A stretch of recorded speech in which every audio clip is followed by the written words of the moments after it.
Aujourd'hui, je vais vous parler de la persécution. Alors vous allez me dire, ça aurait pu être un petit peu plus... il aurait pu parler du Saint-Esprit quand même, c'est à Pentecôte. Ne vous inquiétez pas, je crois que le Saint-Esprit, il est présent dans la persécution. Il est présent, il agit, il est avec chacun de nous. Et il nous donne les forces qu'on a besoin. Cette semaine, je suis tombé sur une vidéo du Monde qui parlait de la persécution des chrétiens en Chine. Alors, j'ai mis une petite image, mais j'attends juste que ça arrive pour illustrer ça. Donc, ce n'était pas une vidéo de portes ouvertes ou d'une ONG chrétienne. Et pourtant, quand j'ai vu ces images, ça vient. Quand j'ai vu ces images, quand j'ai entendu les témoignages des chrétiens anonymes, évidemment, qui s'exprimaient, j'ai été profondément touché. J'ai été profondément touché jusque dans mes tripes d'entendre ce qui se vivait et de voir la force du Saint-Esprit qui était active en ces personnes-là. J'arrive pas à faire tourner, c'est pas grave. Du coup, Philippe, volontiers, si tu peux me mettre la slide suivante. J'ai été touché de voir ces chrétiens qui, malgré un contrôle de l'État qui devient de plus en plus fort, qui devient de plus en plus difficile, malgré des arrestations, malgré des violences inouïes, j'ai été touché de voir à quel point ces personnes continuaient à répandre l'Évangile. Et puis ça m'a fait penser. En fait, j'ai ressenti comme un poids, comme une force à l'intérieur de moi, où je me suis rendu compte de ce que le Saint-Esprit faisait depuis des siècles, même depuis des millénaires dans son Église. Je me suis rendu compte qu'aujourd'hui, en fait, on est héritier d'un cadeau qui est absolument immense. On est héritier de l'Évangile. Une bonne nouvelle du triomphe de Jésus sur la mort, sur le péché, sur ce qui nous empêchait d'aller vers Dieu. Et cette bonne nouvelle, elle ne s'est pas transmise comme ça, juste par le courant des pensées. Elle s'est transmise par 2000 ans de persécution, de chrétiens qui ont aimé Jésus, de chrétiens qui se sont attachés à la parole, qui l'ont transmis, alors parfois dans un contexte où tout allait bien, mais aussi dans les premiers siècles dans une persécution active, dans une persécution violente, dans un contexte extrêmement difficile. Et j'ai réalisé que l'amour que Christ il nous porte, il ne s'est pas juste manifesté sur la croix. Il s'est manifesté par ces milliers de chrétiens qui, au prix de leur liberté et de leur vie, ont permis qu'aujourd'hui on puisse entendre, vivre et transmettre la bonne nouvelle. Aujourd'hui encore, il y a des milliers de chrétiens qui portent, et même des centaines de milliers de chrétiens qui portent ce message et qui le transmettent au prix de leur vie. Alors bien sûr, n'est pas au centre uniquement l'humain. Il y a le Saint-Esprit.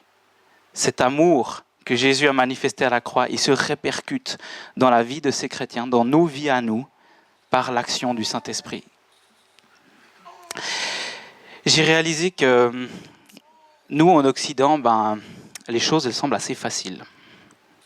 Pourtant, l'Église, elle ne grandit pas. Alors peut-être que nous, les milieux évangéliques, on est en croissance. Je n'ai pas été chercher des chiffres, mais je sais que c'est le cas. Par contre, l'Église, en général, elle décline en Occident. Lentement, mais sûrement.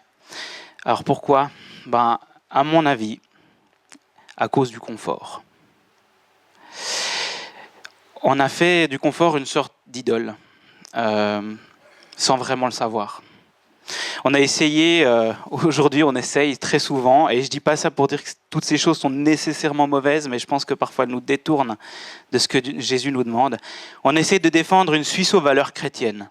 C'est pas mauvais, hein ? Franchement, c'est bien. Il faut qu'il y ait des politiciens chrétiens qui soient impliqués. Mais si ces valeurs, elles sont vidées de leur substance, si elles sont vidées de la vie et de l'esprit, alors ça ne vaut pas grand-chose. Et dès que le vent des politiques se retourne un petit peu contre nous, et moi je suis le premier là-dedans, on lève les boucliers pour s'offusquer, mais purée quand même, on n'a plus le droit de se baptiser dans le lac, c'est dégueulasse. Et puis on a le droit d'être offusqué. Mais en fait, Jésus ne nous a pas demandé de défendre l'Église. Il ne nous a pas demandé de défendre le christianisme. D'ailleurs, le christianisme, ça n'existait pas quand Jésus était vivant. En fait, c'est lui qui nous défend au ciel. Et ce n'est pas dans l'autre sens. Vouloir protéger à tout prix notre religion, nos cultes, et puis nos petites pratiques, c'est souvent vouloir prendre le contrôle et pas laisser l'esprit faire ce qu'il a envie de faire. Et c'est là, à mon avis, qu'on perd la main et qu'on a besoin de se remettre en question. Et je le dis vraiment, vous allez voir, je vais toujours dire en nous parce que je me mets dans le paquet. Et puis que voilà, en fait c'est difficile parce qu'après plus de 1000 ans de christianisme comme religion d'État, on a perdu nos priorités. Et je crois que la culture actuelle, celle dans laquelle on se trouve maintenant, elle contribue à étouffer tranquillement l'Église. Alors là, tu peux mettre l'image suivante. Donc on avait l'Église persécutée, puis maintenant on a notre contexte occidental. Si ça vient. Voilà. Je vous donne juste quelques exemples de comment est-ce que cette culture, elle nous étouffe. Premièrement, par l'individualisme. Aussi par le fait que la foi s'est reléguée au privé. Je pense qu'on a tous entendu ça, on a tous dit ça.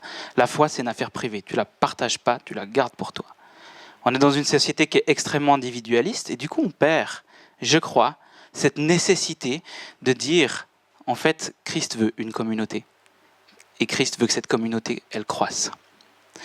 Et on a aussi laissé faire le rationalisme qui nous pousse à déconsidérer tout ce qui est surnaturel. Même dans nos milieux, on croit à la résurrection, mais parfois, on se dit, mais ça, est-ce que vraiment, ça vient de l'esprit ? Et du coup, je trouve qu'en Occident, on est un petit peu comme la grenouille, qu'on met dans de l'eau tiède, puis elle est bien, la grenouille, tout va bien. Et puis ensuite, on chauffe l'eau petit à petit, jusqu'à ce qu'elle finisse par bouillir et par mourir. Notre contexte, s'il n'est pas ouvertement violent, comme c'est le cas en Chine, en Indonésie, dans les pays d'Asie centrale et dans la fenêtre 10-40 et j'en passe. Je ne vais pas vous parler de ça ce matin, parce que je crois qu'on aura Portes Ouvertes qui viendra le semestre prochain et France a beaucoup mieux que moi.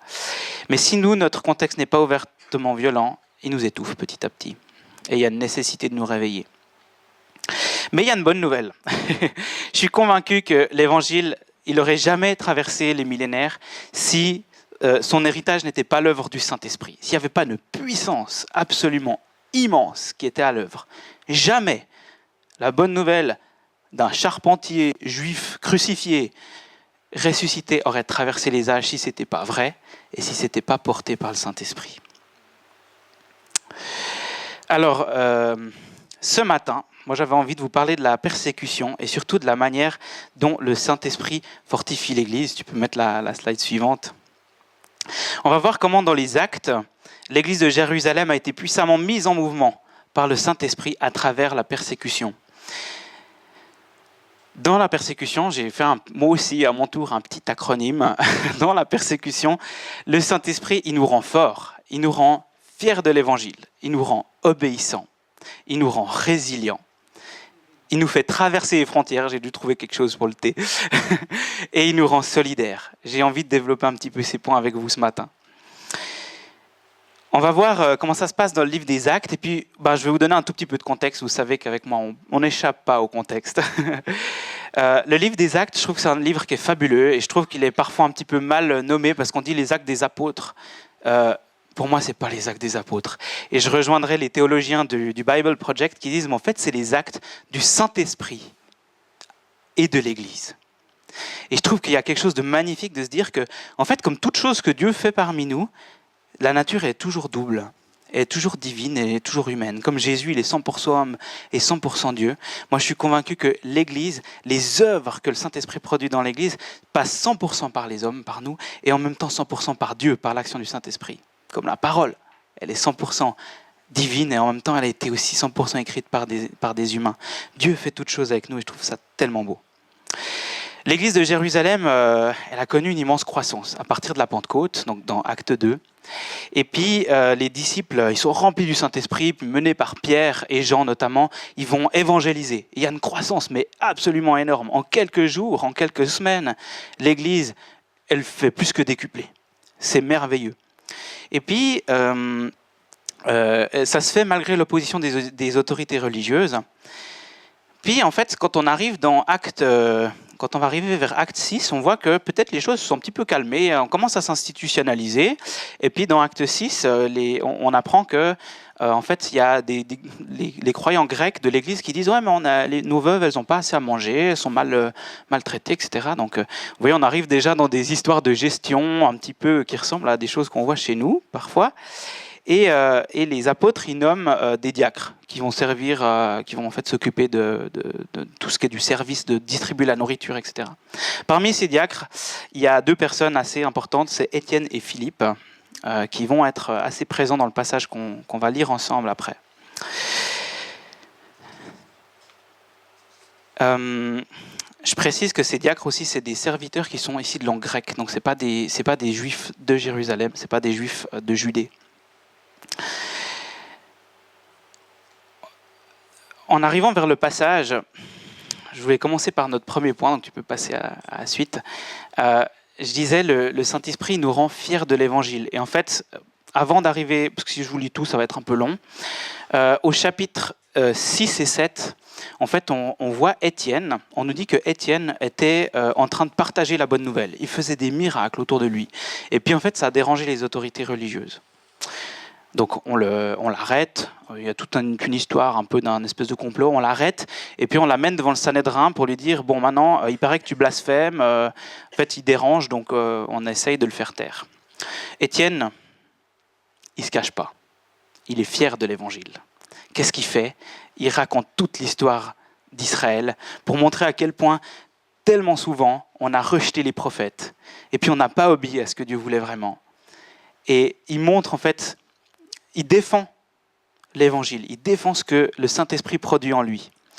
Et à ce moment-là, évidemment, c'est très mal reçu par les autorités religieuses qui vont décider de le mettre à mort.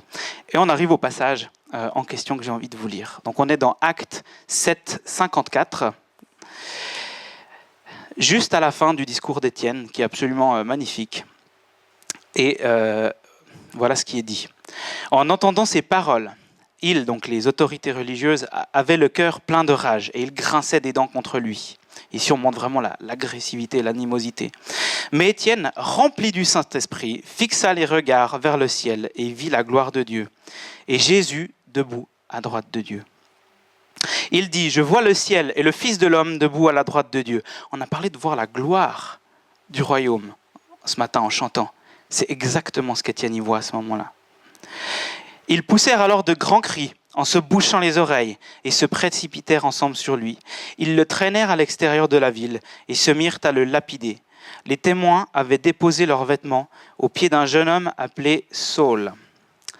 Ils jetaient des pierres à Étienne et disaient, qui disait « Seigneur Jésus, accueille mon esprit. » Puis il se mit à genoux et s'écria d'une voix forte « Seigneur, ne les charge pas de ce péché. » Après avoir dit cela, il s'endormit.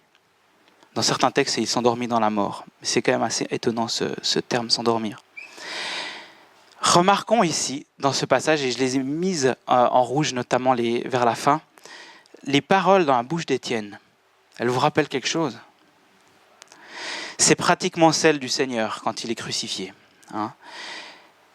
En fait, je trouve ça tellement beau, parce que même dans la persécution, il est tellement fier de ce que Jésus a accompli pour lui, qu'il l'imite, mot pour mot. Il incarne l'Évangile. Il incarne ce que Jésus a fait.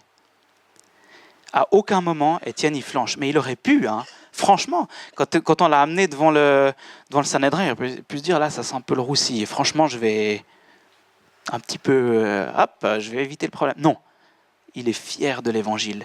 Il le porte haut et fort. Il ne le cache pas jusqu'au moment où il expire. Et ça, moi, je trouve que c'est fabuleux. Et tu peux mettre la slide suivante. Moi, je voulais rappeler une parole de Jésus qu'on retrouve dans l'évangile de Luc, au chapitre 9. Alors, c'est une mise en garde. Je ne dis pas ça pour que ce soit jugeant, mais je trouve que c'est quand même intéressant de le mettre en lien avec tout ça. C'est quand Jésus envoie, juste avant d'envoyer les 72 disciples en mission dans son ministère en Galilée, Jésus dit à ses disciples, « Car quiconque aura honte de moi et de mes paroles, le Fils de l'homme aura honte de lui, quand il viendra dans sa gloire et dans celle du Père et des saints anges. » On est appelé à être fiers de l'Évangile. vraiment. Et je trouve que dans notre contexte individualiste, justement, on fait de cette religion une affaire tellement privée qu'on en a honte. On n'en parle pas concrètement. Parfois, on oublie que la bonne nouvelle, c'est pas juste quelque chose qu'on garde pour nous.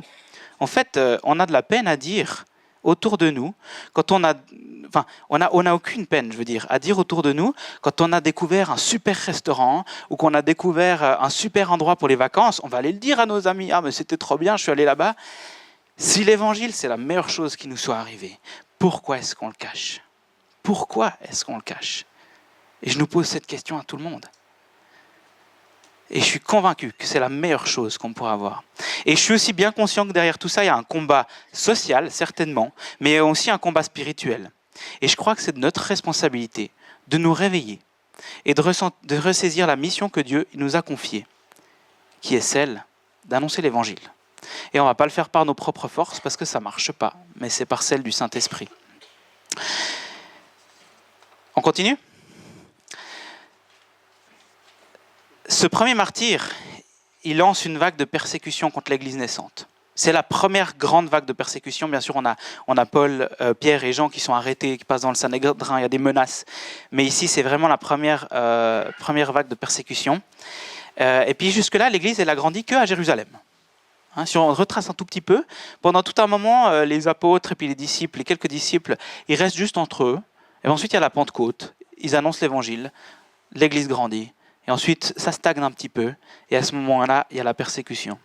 Alors, continuons dans le chapitre 8. Tu peux mettre la suite, Philippe, volontiers.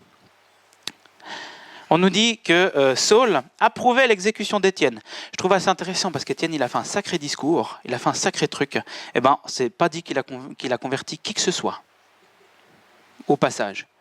Mais c'est pas grave, parce qu'on va voir que l'Esprit, il agit autrement à ce moment-là. Saul approuvait l'exécution d'Étienne. Ce jour-là, une grande persécution éclata contre l'église de Jérusalem, et tous, à l'exception des apôtres, se dispersèrent dans les diverses régions de Judée et de Samarie. Des hommes pieux enterrèrent Étienne et pleurèrent beaucoup. Quant à Saul, il cherchait à détruire l'église. Il pénétrait dans les maisons, en arrachait hommes et femmes, et les faisait jeter en prison. Quelle brutalité! Ceux qui avaient été dispersés allaient de lieu en lieu et annonçaient la bonne nouvelle de la parole. Ça, je ne sais pas si vous ne trouvez pas ça un petit peu étonnant quand même. On vient d'assister à la mise à mort brutale du premier chrétien de l'Église. On le pleure. Il y a les chrétiens qui sont chassés jusque dans leur maison.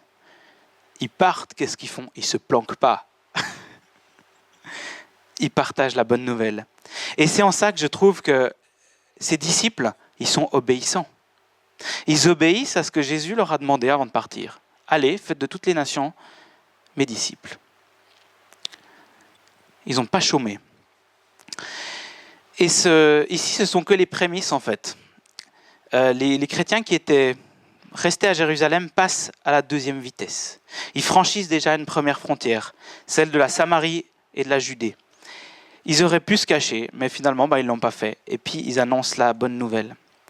J'aimerais ici noter... Ah non, on peut mettre juste le texte suivant, la slide suivante. Ah non, c'est pas grave, je croyais que je l'avais mis par écrit, c'est pas grave.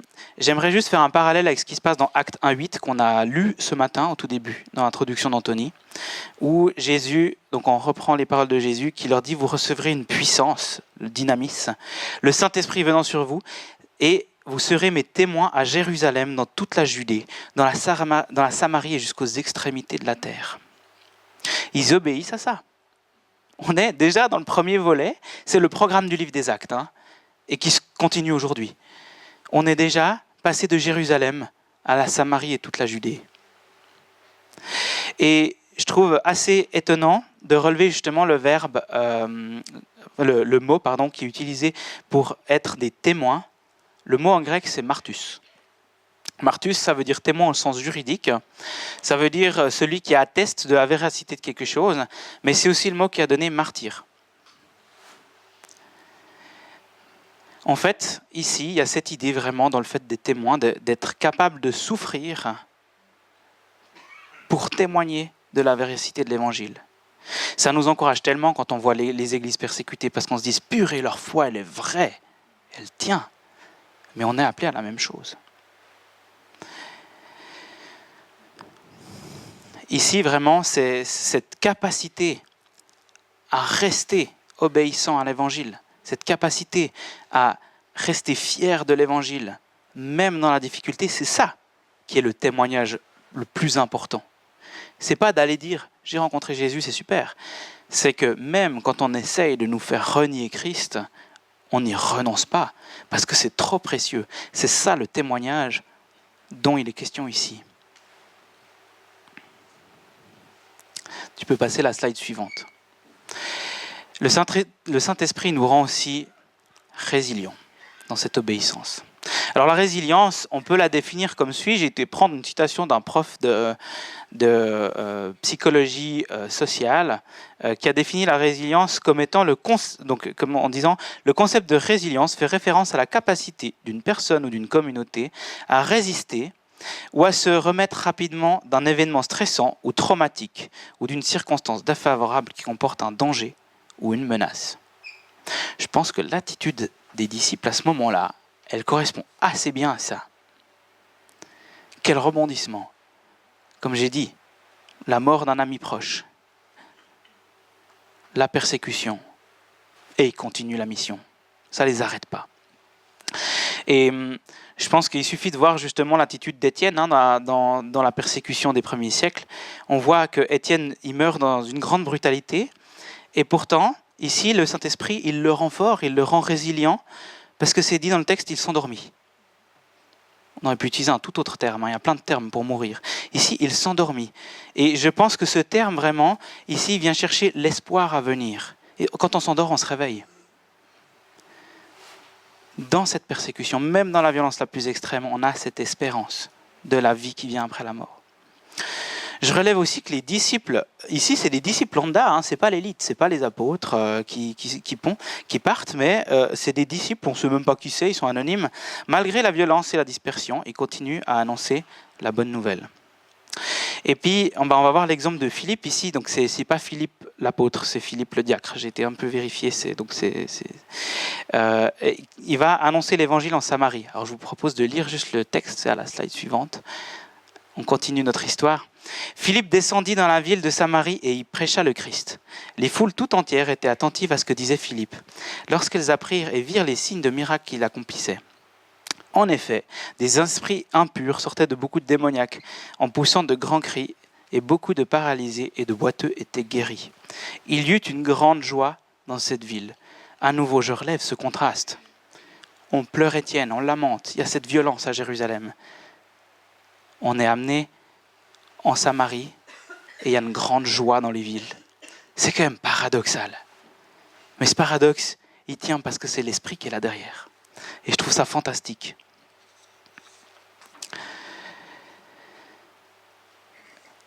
Ça paraît donc évident que cette résilience, cette capacité à résister, elle ne sort pas de nulle part. Elle vient du Saint-Esprit. Et puis, d'ailleurs, quand on lit les commentaires sur la mort d'Étienne, ils s'accordent sur un point assez important, c'est que juste avant d'être mis à mort, on dit qu'Étienne il est rempli de l'Esprit Saint.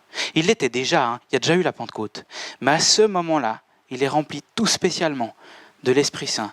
Il voit la gloire de Dieu pour pouvoir partir dans la paix. Et ça, c'est miraculeux, mes amis. Et je crois que là, il y a une clé. Des fois, on a peur de la persécution parce qu'on a l'impression que ça va se faire sans Dieu. Mais si on est persécuté, l'Esprit Saint, il est avec nous. Vraiment, particulièrement. Le Saint-Esprit, il nous donne, tu peux mettre la suite, la force de traverser des frontières. Alors ici, c'est des frontières qui sont culturelles, qui sont sociales, qui sont géographiques, qui sont politiques, qui sont religieuses. Enfin, je ne vous fais pas un exposé, mais c'est vrai que les Samaritains, ce n'étaient pas des copains avec les Juifs. Et puis, bien sûr, plus tard, avec Paul, ça va carrément partir en dehors du monde juif, donc carrément dans une religion totalement autre. Mais le Saint-Esprit, il nous donne cette force-là. Et je crois que ce n'est pas inné pour nous d'aller vers celui qui est profondément différent.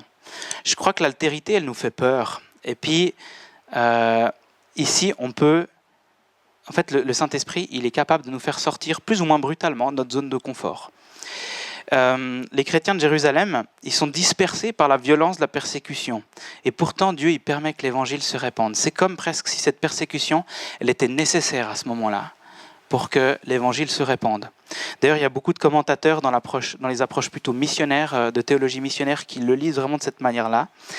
Et moi, j'ai fait le rapprochement avec le texte dans Luc 10, 2 à 3, justement quand Luc envoie les 72, quand Jésus envoie les 72 disciples, où Jésus dit « La moisson est grande, mais il y a peu d'ouvriers. Priez donc le maître de la moisson d'envoyer des ouvriers dans sa moisson. » Le verbe « oublier », et là tu peux mettre la slide suivante.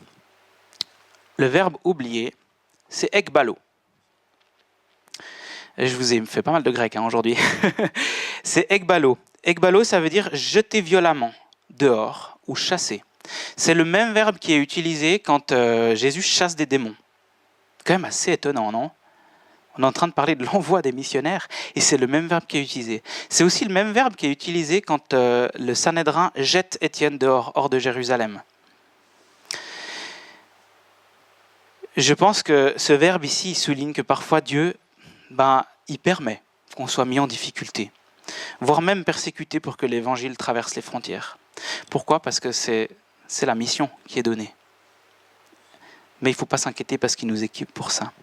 Et nous, dans notre contexte, je pense qu'on adopte très souvent une attitude défensive face à ce qu'on considère comme de la persécution. Je le mets en point de guillemets parce que voilà, on peut en discuter. On a de la discrimination, on a peur de ça, on a peur de voir notre pays rejeter ses racines chrétiennes. D'un côté, c'est pas, comme j'ai dit, pas forcément de mauvaises choses. On a peur parfois de l'étranger, on a peur des autres religions, l'islam, pour ne pas la nommer, par exemple. Et parfois, on devient protectionniste, plutôt que des conquérants pour le royaume des cieux. Et ça, je pense qu'il y a aussi un problème. Et je suis convaincu que ce n'est pas ce que Dieu attend de son Église. Et qu'on doit se concentrer sur la mission, sur le fait de sortir à la rencontre de l'autre et de franchir les frontières pour partager la bonne nouvelle.